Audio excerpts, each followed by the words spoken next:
My name is Alinda. I'm half German, half Turkish, and I'm living in London at the moment. I studied business and finance, and then I worked in private equity. In my last years of studies, I started working in private equity. So I decided to become a finance person. And then I was in the job and I hated it. So I went for a master's at Sotheby's. I'm sure like all of you have heard of it, the auction house. Like it's one of the big four auction houses worldwide. And I'm currently doing a master's in art business. And the reason why I want to talk about this topic is because I think it's really up to date. And I recently wrote an essay on it. So I had like a lot of research and I spoke to like many people about it.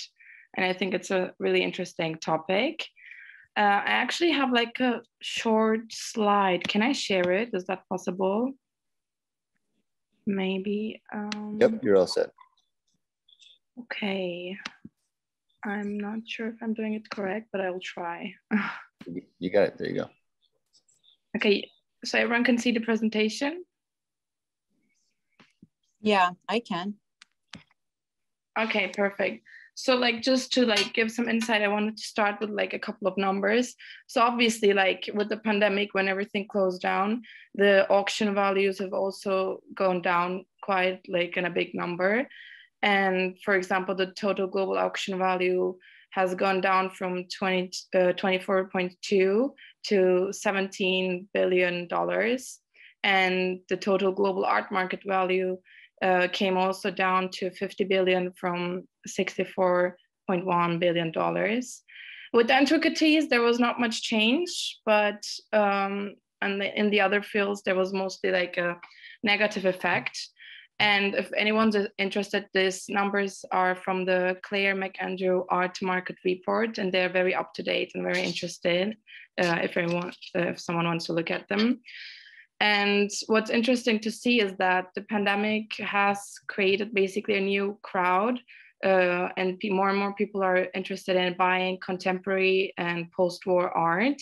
And it has always been quite famous after the 2000s. But now, especially with like all the openings of Tate's and with the pandemic, there is like a huge rise in people buying contemporary art, especially also online. And when we look at the online sales numbers, auctions have like online auctions doubled from 11% to 22%. And this is increasing still every day. And now there is something called the online viewing rooms. I think some of you may have heard of it. It's basically like this online platform where you can like look at the gallery, the museum, like an art fair, just by sitting at home. You can have a look at it on your laptop, and it's actually really good. It's like 3D, and you can have like a look at like the whole space and like the artworks. And I find it really, really interesting. And I think to be fair, the pandemic has kind of triggered like all of this becoming quicker. And here like some quotations from like the online art trade report. So basically these are all people in this industry, and they basically commented that this was like the catalyst that finally made like the online art market explode, because some auction houses have been trying to implement like online strategies, but before the pandemic no one saw like a necessity to implement online auctioning, because people feel more safe when they go like in person, and there's the trust, of course, and people didn't really feel comfortable. And it was also kind of like let's say VIP thing to join the auctions, and only specific people were allowed to join most of the time. So the pandemic has changed all of this. And I'll also talk about like the younger people now joining the art market. Even like I can give an example of myself, because I never like I was always afraid to join auctions, like at least I would say like cheaper auctions, not like the super expensive one. Like I wasn't thinking of buying a Picasso, but like at least like smaller prints. And I never felt comfortable to join, because they were always like the people who were really good in the industry, and they had like a lot of knowledge, a lot of art history knowledge, and I never really felt part of it. But with the pandemic, I actually started buying some Turkish contemporary art online, which was also like, I saw the effect on myself because I felt like I could do it too. And why not? I'm still very young, but I thought I could have like my own collection. So, and when you're online, you're just sitting at home. So it's like very comfortable and you don't have to like go there and actually talk to people, and they're going to maybe ask you questions and you're not going to feel safe to speak about it. So I think it was like a really good moment. And here I put this graph because I think it's like very clear. It shows the number of auctions arranged by the most famous auction houses. And you can see that like in the end of like at the first semester of 2019, the auctions, like online auctions, increase, and then even more. So you can see like on the figure, there has been like an extreme increase. And to be fair, the vision of transforming to online platforms has already been discussed before in 2018 by like high-end auction houses, especially Sotheby's. They have been trying to implement new strategies to shift to online and have like a new customer segment in the market, and to attract more younger art collectors as well. But as I said, like the pandemic was the triggering point, which allowed people to start more online auctioning. In this one, as I actually also have the YouTube link, it's basically when the pandemic broke off, most of the online auctions didn't take place for a while, especially Christie's and Phillips and Bonhams. They didn't, I would say, they were not very keen to do their sales online. So there was always the famous marquee sales. It's contemporary sale, impressionist art, modern art, and it's done each year. And Sotheby's was one of the first auction houses to implement this completely online auctioning. And you can see like New York and then London, Hong Kong, and it's kind of, I think it looks like a DJ event, as he's like kind of like DJing. It's really funny. And this was like the first major sales taking place. And what's interesting about this is many art critics actually commented that Sotheby's would fail, and that the sales wouldn't be enough, the revenue wouldn't be enough, which is kind of true because the revenue was quite lower than expected. But I think in terms of innovation and being like the first mover in the industry, I think the auction house did like a really, really good way of kind of communicating with people and kind of bringing them in and making them feel comfortable about online auctioning. So I think this was a success. I'm not sure if I can like show you this video. I can try if it works. If not, we can also just continue. I'll try again.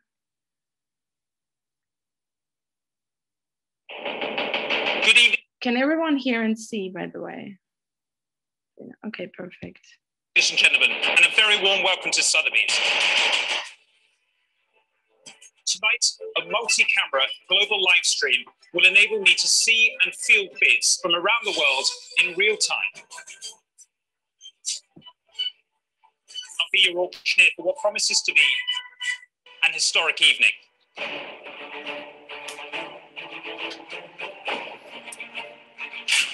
The extraordinary Francis Bacon from 1981 at $50 million, 55.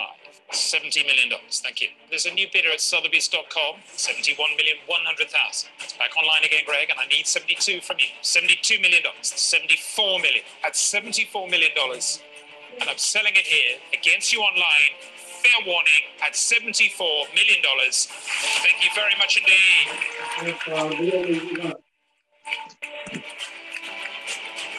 The extraordinary Jean-Michel Basquiat Untitled Head from 1982. Give me the bid online, please. $7 million, $7,500,000, $8 million now. $12,000,004 is bid. Thank you, Bum. $12,500,000, $12,600,000. And I'm selling it to you at home at $13,100,000. It's a new world record price. The head is yours.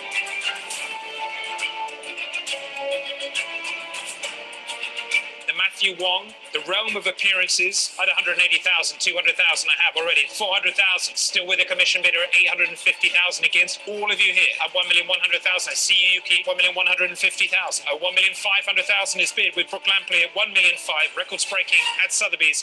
Sold. Okay, I think this is kind of like a good short insight. I hope everyone could hear it, because I think sometimes when we share, oh, okay, perfect. Okay, and this is like just a news article. It's when I did my research before starting my essay, I realized there are so many different opinions online and so many contrary arguments that one side argues that it was a total failure. Art critics argue that auction houses completely failed in responding to the pandemic. Some argue that it was a huge success. And at the end, obviously, I also had like my own decision based on my research. And I think it was quite a success, because it wouldn't be fair to judge basically solely on numbers and revenues, because I think with the online auctioning, the NFT segment was totally like a hit. And even now, it kind of started to become in person again. But even, I'm going to talk about it like in the following slides. The Beeple, the famous Beeple sale, I'm sure all of you have heard of it. And he actually sold another artwork on the 9th of November on the Christie's online auction. And it was sold for 30.2 something, I'm not sure, $1 billion.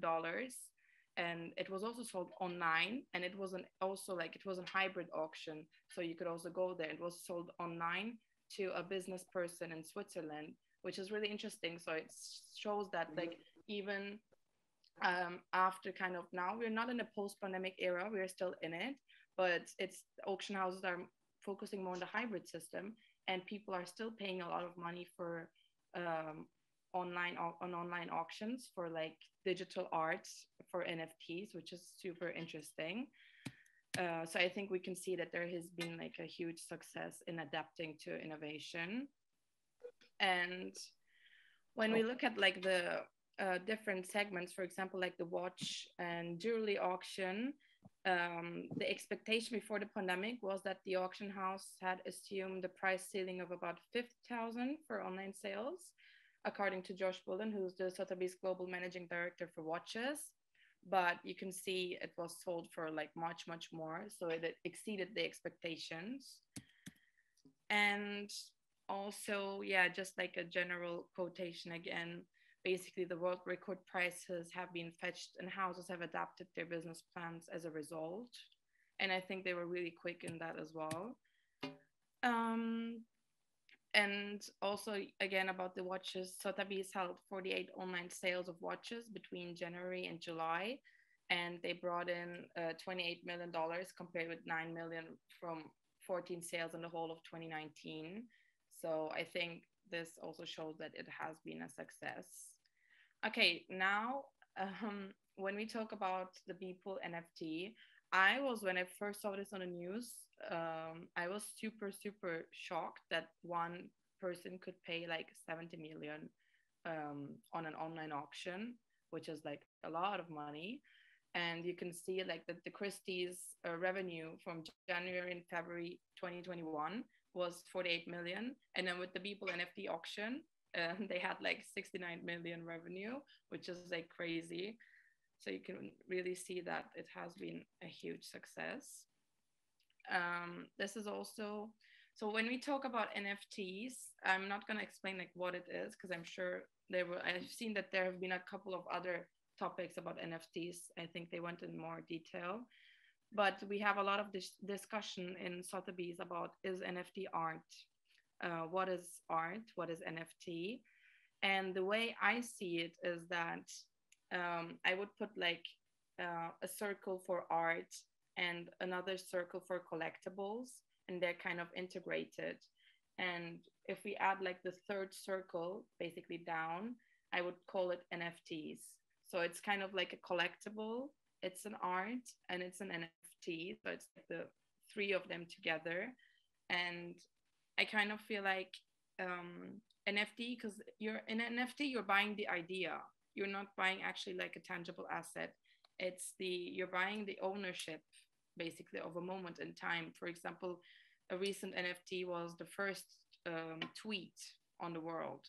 So it's not tangible, but you have the ownership. And I feel like it's more like buying ideas and having the ownership of a moment in time, which is really, really interesting. And here on this graph, we can also see like NFT sales of crypto art and collectibles. The colors are not really good. If anyone's interested, this is from Art Tactic report.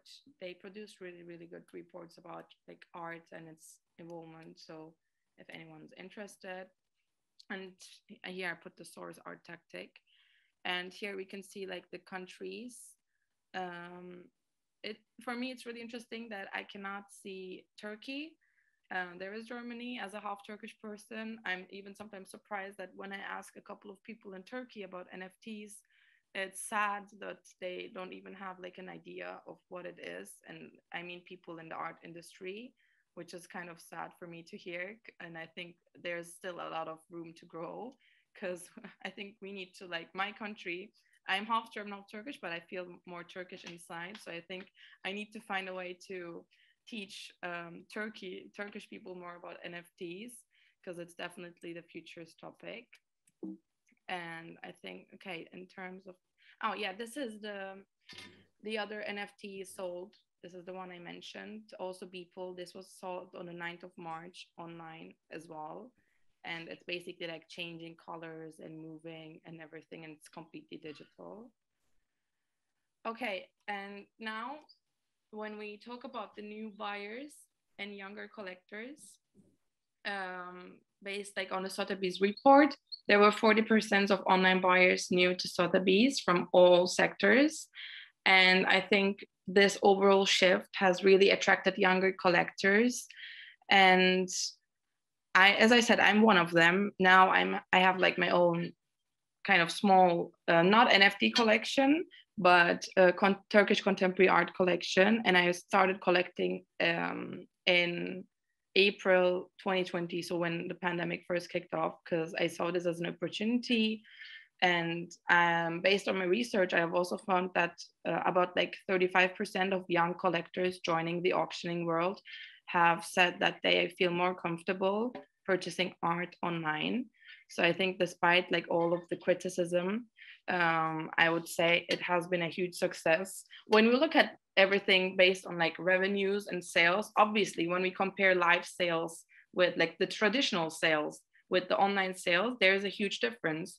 But for me now, it even feels weird to mention traditional, the word traditional, because we don't even know what the current traditional is anymore, because we're like changing the area we're living in is changing so much. The art world has just entered a completely new phase.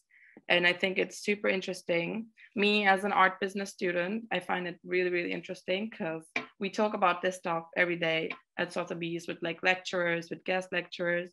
And it's really interesting to observe how everyone is so impressed by how the art world is shifting. And I've heard a couple of people saying that the response of high-end auction houses has not been well because of the lower revenues. But my personal opinion is I don't agree with that, because I think in terms of innovation and attracting new collectors, and also I've found that people who buy NFT are mostly from the crypto segment. So people who actually are interested in blockchain, Ethereum, they are the ones buying NFTs, because that's like their thing. I would say it's like their area where they feel comfortable, and it's like where they are working and where they're earning money from, maybe. So it's interestingly, we can observe that people in the NFT buying NFTs are mostly people from the crypto segment. So I would say the pandemic has definitely opened the doors for people in the crypto segment, and also younger collectors, I would say, like myself. I know many friends as well. And here in this slide, it's the last slide, I just put like this, the first ever NFT. I'm sure you're all familiar with it, the Quantum. It's changing colors. And it's very interesting. We had NFTs since 2014, but we never heard of them, or we rarely heard of them. And this is also thanks to the pandemic. Now we know about them more. And the other one, 2 degrees, I found it really interesting because it's already sold. Someone bought it, and it's gonna burn itself up if global warming reaches like above like a certain level. So it's really like buying the idea, as I said. Yeah, I think that's like, it's a really big topic. Like I could talk about it for ages because I'm really interested in understanding how it works. But I think I'm cautious of time. So if anyone has like any questions about like anything Sotheby's, studying at Sotheby's, or NFTs. I'm not an expert. As I said, I'm not an art expert, but I actually was finished. If anyone has like any questions, we can talk about this topic for ages, as I said, but I'm cautious of time as well. So if anyone has any questions, you can also contact me on LinkedIn or anywhere in social media, on Instagram. I'm happy to like give more detail or answer any questions. Thank you. Perfect. I'm happy to hear that.